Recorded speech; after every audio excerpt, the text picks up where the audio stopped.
কিছুক্ষণ আগে দেখো কেমন যেন বৃষ্টিটা হলো, আবার সঙ্গে সঙ্গে থেমেও গেল।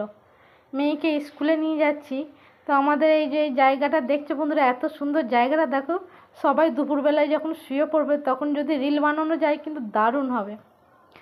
তো মেয়ে দেখো মস্তি করতে করতে করতে স্কুলে যাচ্ছে।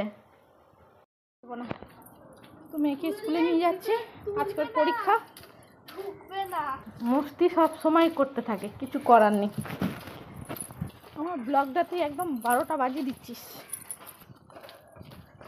চলো, তো হঠাৎ ওর বন্ধুর সাথে দেখা হয়ে গেল, তোর বন্ধুর সাথেও যাচ্ছে।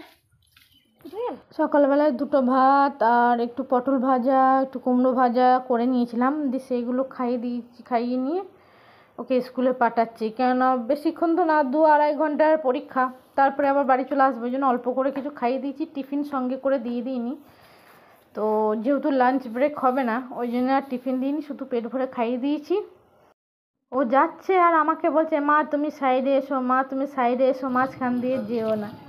কি বলো ও তো সামনের দিকে তাকিয়ে চলছে, পিছনে তাকিয়ে দেখছে না যে আমি কোথা দিয়ে যাচ্ছি কি না যাচ্ছি। আমি তো সাইডেই হাঁটছি, কে বলবে ওকে বলো।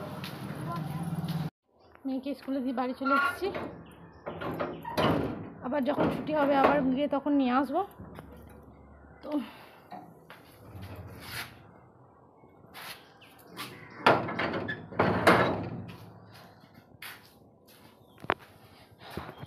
আমার আচারগুলোর অবস্থা দেখো, বৃষ্টির জন্য এমনই ওয়েদারে রোদও বেরোচ্ছে না, কি অবস্থা। ওই জন্য আমার আচারগুলো এরকম পড়ে রয়েছে, কিছু করার নেই।